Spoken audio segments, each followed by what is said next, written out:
4 habitudes qui irritent Dieu, arrêtez-les avant qu'il ne soit trop tard. Cette chaîne forge l'esprit comme le feu forge la foi. Elle explore la psychologie humaine, les comportements et les perceptions à travers les enseignements du Christ, des apôtres et des grands témoins de la foi. Elle plonge dans les mystères de l'âme et du cœur pour révéler des principes intemporels de discipline spirituelle, de courage dans l'épreuve et d'honneur enraciné dans l'Évangile. L'appel au feu intérieur. Imagine un homme, assis seul dans la pénombre d'une petite chambre. Le silence l'entoure comme un voile lourd, et pourtant, au plus profond de son être, une voix murmure. Une voix qu'il a trop souvent ignorée. Cette voix n'est pas humaine, elle est comme un écho vivant, un souffle brûlant qui traverse son âme et effleure le cœur. Elle lui rappelle que la vie qu'il mène, ses routines, ses distractions, toutes ces choses qu'il pense maîtriser, ne sont que des illusions fragiles. Dans ce murmure, il entend la parole de Dieu, une force indomptable qui ne se contente pas de lui parler, mais qui le saisit, le remue, le secoue jusqu'au tréfonds. Celui qui est en vous est plus grand que celui qui est dans le monde. Ces mots ne sont pas simplement des lettres sur un parchemin, mais des flèches de lumière traversant l'obscurité de ses doutes et de ses peurs. Et soudain, il se rend compte, la foi qu'il croyait vivante est endormie, anesthésiée par les conforts du quotidien, par la peur de se confronter à la vérité de son cœur. Il se lève, mais pas simplement pour marcher. Il se lève comme on se dresse devant un ennemi invisible, celui qui lui vole sa paix et sa passion pour le divin. Chaque pas qu'il fait résonne dans la chambre, mais résonne plus encore dans son âme. Il se rappelle des histoires des apôtres, des hommes et femmes qui ont tout abandonné pour suivre un appel plus grand qu'eux-mêmes. Pierre lançant ses filets au milieu de la tempête, Paul défiant les chaînes et les prisons, Marie de Magdala marchant au matin vers le tombeau vide. Ces figures ne sont pas de simples personnages d'un passé lointain, elles sont des modèles vivants, des reflets de ce qui brûle encore en lui. Dans la lumière vacillante d'une bougie, il ouvre la Bible. Chaque page est un miroir, chaque verset une confrontation avec lui-même. Il lit, « Si Dieu est pour nous, qui sera contre nous ?» Et immédiatement, il sent quelque chose se réveiller. Ce n'est pas juste un courage passager, mais une énergie profonde qui défie la gravité de ses échecs et de ses peurs. Ses mains tremblent légèrement, non pas de peur, mais de réveil. Le feu intérieur commence à crépiter. Il repense à ses choix, à ces moments où il a ignoré la prière, où il a laissé le doute dominer sa raison et son cœur.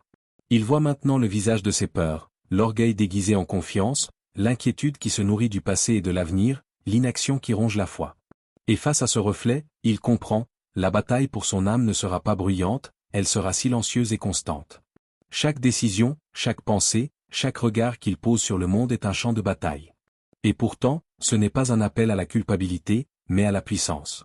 Le murmure devient plus clair, ne crains pas, avance. Je suis plus grand que toutes tes chaînes. L'homme ferme les yeux. Dans ce silence, il sent une chaleur croissante dans sa poitrine, un feu qui n'est pas seulement en lui, mais qui traverse tout son être. Il imagine une lumière qui s'étend au-delà de ses murs, illuminant les ombres qui l'encerclent. Cette lumière est la promesse que chaque âme a ce feu dormant, mais prêt à être rallumé par la parole, par la prière, par la foi vécue et non simplement professée. Il se rappelle des paroles de saint Augustin, « Nos cœurs sont sans repos tant qu'ils ne reposent pas en toi ». Combien de fois a-t-il cherché le repos dans les biens, dans les opinions des autres, dans des distractions éphémères? Et maintenant, il sent que tout ce qu'il a cherché à l'extérieur réside en lui, mais encore endormi, attendant qu'il tende la main et réveille le feu qui brûle depuis toujours. Chaque respiration devient un acte de foi, chaque battement de cœur une déclaration silencieuse mais puissante. Il est prêt à écouter, à agir, à laisser la parole vivante frapper et transformer son intérieur. Il ne sait pas ce que demain apportera, il ne connaît pas les batailles exactes qui l'attendent, mais une chose est certaine, il ne peut plus rester immobile.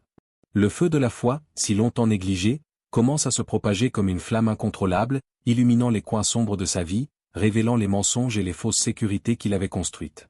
Le murmure final dans cette chambre n'est pas une simple invitation, c'est un défi.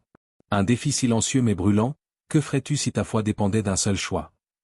Il sent la question résonner dans ses os. Chaque fibre de son être est sollicitée. La chambre, la bougie, le silence, tout devient un théâtre pour ce moment de vérité. Et il comprend que la foi n'est pas une habitude, elle est un engagement quotidien, un combat, une flamme qui doit être entretenue, nourrie et protégée. Le feu est allumé. L'ombre recule. L'homme est seul, mais jamais plus isolé. La parole vit en lui. Et dans cette intimité, il sent l'appel à se lever, à marcher, à agir. Chaque souffle est maintenant une prière, chaque mouvement un acte de foi. La chambre n'est plus simplement un espace clos, elle est devenue le sanctuaire où le cœur et la volonté s'éveillent. Nourrir l'âme.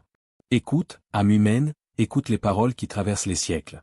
Elles ne sont pas destinées à être simplement lues, mais à pénétrer ton cœur, à briser les murailles de ton indifférence et à réveiller ce feu qui sommeille en toi.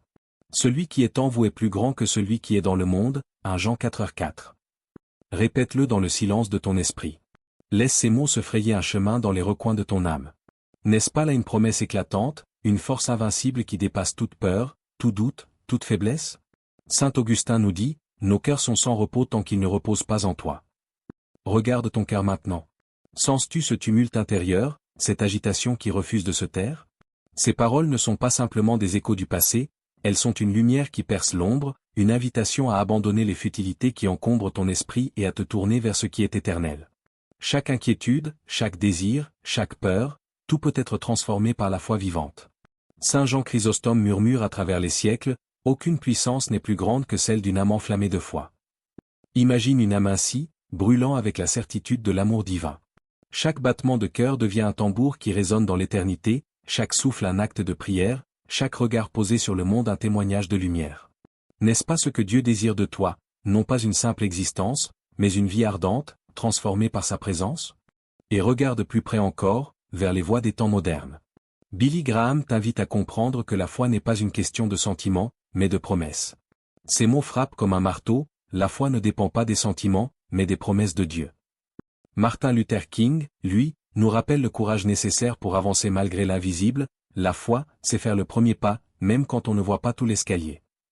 Et Catherine Kuhlman murmure la puissance du Saint-Esprit, le Saint-Esprit ne se manifeste pas à travers la force, mais à travers la soumission totale. Pense à ces paroles. Sens leur poids. Elles ne sont pas abstraites, elles te défient, te confrontent à toi-même, et te montrent le chemin vers la vie qui dépasse la peur et la médiocrité.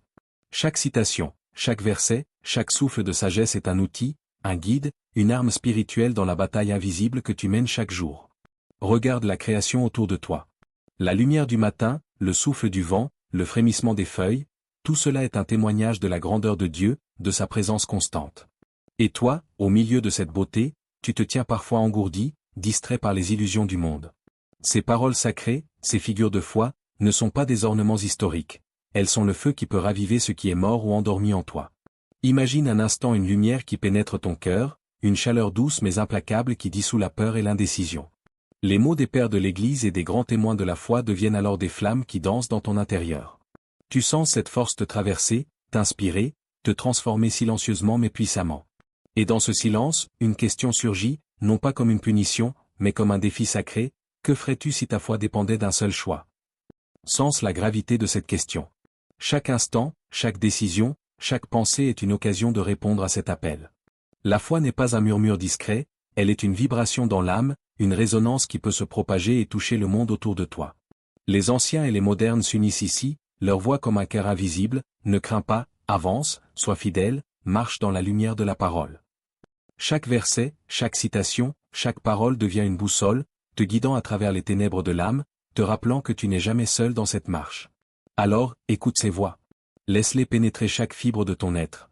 Sens la force de la promesse, la puissance de l'exemple, la lumière de la sagesse. Ton cœur est le terrain de ce combat sacré, et chaque pensée alignée avec ces paroles sacrées devient une victoire, un pas de plus vers une foi vivante et ardente. Et maintenant, dans le silence qui suit, laisse cette énergie s'installer en toi, sans bruit, mais avec la certitude que quelque chose a changé. Une flamme a été ravivée. Une conviction profonde a été semée. Et même si tu n'as pas encore agi, même si la route semble longue et difficile, le souffle de la parole, des pères et des grands témoins de la foi, résonne désormais dans ton âme, puissant et indomptable. Le miroir de la foi. Ferme les yeux un instant. Imagine que tout ce qui t'entoure, tes routines, tes certitudes, tes ambitions s'effacent, qu'il ne reste plus que toi et ce moment précis. Dans le silence, une voix se fait entendre, non pas à l'extérieur, mais à l'intérieur de toi. Une voix qui pose des questions que tu n'oses pas te poser chaque jour. Elle est douce, mais son impact est brutal, car elle touche là où tu es le plus vulnérable, ton cœur, ton âme, ta foi. Que ferais-tu si ta foi dépendait d'un seul choix? Répète la question, laisse-la résonner. Imagine un instant que tout ce que tu as cru solide, tout ce que tu considères acquis dans ta vie spirituelle, repose sur un seul choix, aujourd'hui, dans ce moment précis. Que ferais-tu? La peur, la paresse, les doutes surgissent-ils immédiatement, ou la conviction de la vérité de Dieu s'élève-t-elle en toi comme une flamme irrépressible? Il n'y a pas de jugement ici, seulement un miroir. Regarde ton âme sans détour. Tous les compromis, toutes les concessions, toutes ces fois où tu as mis ton confort avant la parole, tout apparaît.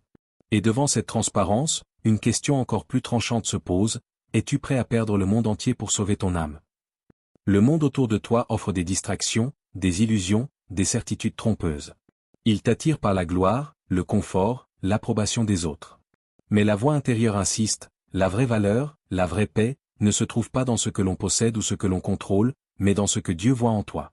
Si tout devait s'effondrer autour de toi, si tes possessions, ton statut, tes relations étaient retirés, resterais-tu fidèle, aimerais-tu toujours, marcherais-tu encore dans la lumière de la foi? Puis, plus intimement encore, la question s'impose, si Dieu t'appelait aujourd'hui, que trouverait-il dans ton cœur? Pas dans ce que tu dis ou ce que tu montres, mais dans ce que tu es vraiment, quand personne ne regarde. Est-ce un cœur rempli de gratitude, d'amour, de dévotion? Ou est-ce un cœur encombré de rancune, d'orgueil, de peur et de superficialité? L'âme se retrouve seule avec ses interrogations. Et c'est dans cette solitude que la transformation commence. Car poser la question, c'est déjà répondre. Chaque hésitation, chaque frémissement de conscience, chaque soupir de regret est un écho de l'appel divin. C'est le moment où tu te rends compte que la foi n'est pas une habitude, ni un simple acte rituel, mais un engagement quotidien, un choix constant de marcher dans la lumière même quand l'ombre semble épaisse. Pense aux figures qui ont traversé les siècles et qui ont été confrontées à ces mêmes choix. Les apôtres qui ont tout quitté pour suivre un chemin incertain, les martyrs qui ont refusé de renoncer même face à la mort, les grands témoins modernes qui ont fait passer la justice, l'amour et la vérité avant la sécurité et la popularité. Leur exemple devient un miroir de ce que tu pourrais être. Leur courage, leur fidélité, leur abandon complet à la volonté divine te parlent à travers le temps, te confrontent, te défient. Et dans ce dialogue intérieur, il n'y a pas de réponse toute faite. Il n'y a que l'appel à regarder profondément, à sonder ses peurs, à évaluer son courage, à mesurer sa sincérité. Chaque question est comme une lame de lumière qui découpe les illusions et révèle la substance de ton âme. Sans cette tension. Elle n'est pas désagréable, elle est vivante, vibrante. C'est la tension qui pousse à l'action, qui rend l'âme éveillée, qui transforme le spectateur passif en participant actif de sa propre foi. Chaque respiration devient une méditation, chaque mouvement du corps un engagement silencieux. Restez honnête, restez ouvert, restez fidèle. Les questions se répètent dans le silence intérieur, mais elles ne perdent jamais leur puissance. Elles deviennent une cadence, un rythme spirituel, un battement de cœur qui rappelle que la foi est un choix à renouveler chaque jour. Et tandis que tu restes là, dans ce moment de confrontation avec toi-même, tu commences à comprendre. Il ne s'agit pas simplement de savoir si tu crois, mais de savoir si tu es prêt à agir, à laisser la foi façonner ta vie dans chaque décision, chaque pensée, chaque relation. Et même si tu n'as pas encore trouvé toutes les réponses, même si le doute persiste et que la peur murmure encore, le simple fait de te tenir devant ces questions est déjà un acte de courage. Car la foi véritable ne se mesure pas à l'absence de doute, mais à la volonté de se tenir debout, de choisir le bien, d'aimer et de marcher malgré tout. Alors, dans ce silence, écoute ces questions encore une fois. Que ferais-tu si ta foi dépendait d'un seul choix? Es-tu prêt à perdre le monde entier pour sauver ton âme? Si Dieu t'appelait aujourd'hui, que trouverait-il dans ton cœur? Et sens leur gravité, leur urgence, leur puissance. Elles sont là pour t'éveiller, pour secouer ton intérieur, pour rallumer le feu qui brûle depuis toujours dans ton âme. Elles ne cherchent pas des réponses faciles, elles cherchent des cœurs vivants, des vies engagées, des âmes qui osent s'exposer à la lumière divine. En conclusion, la foi n'est pas un murmure discret, elle est un incendie sacré. Elle brûle dans l'ombre de nos doutes, elle éclaire les ruines de nos certitudes, elle transperce l'obscurité du cœur humain. Chaque verset, chaque parole des saints et des grands témoins de la foi n'est pas seulement un écho du passé, c'est un souffle vivant qui attise la flamme dormante en toi. Écoute. Le feu t'appelle. Il t'invite à marcher au-delà de tes peurs, à laisser tomber tes chaînes invisibles, à offrir ton cœur entier à celui qui est plus grand que tout ce qui t'entoure. Les apôtres ont marché, les martyrs ont souffert, les prophètes ont parlé et aujourd'hui, leur héritage brûle encore, pour te réveiller, pour rallumer ton courage, pour allumer ton amour. Alors demande-toi, es-tu prêt à laisser ton âme être consumée par la lumière, à devenir un témoin vivant de la vérité, à marcher dans la force de ce feu éternel? Ne cherche pas de réponse facile, ne crains pas les épreuves, ne fuis pas l'appel. Le feu est là, il attend ton choix. Et quand tu l'embrasses, chaque pas devient prière, chaque souffle devient offrande, chaque vie devient un phare qui guide ceux qui doutent encore. Le feu de la foi n'attend pas demain. Il brûle ici, maintenant, dans ton cœur. Accueille-le. Marche avec lui. Et laisse-le transformer tout ce que tu es, pour que, par toi, la lumière de Dieu éclaire le monde entier. Le ton est prophétique, inspirant et sans compromis, il confronte sans condamner, il réveille, il allume une flamme.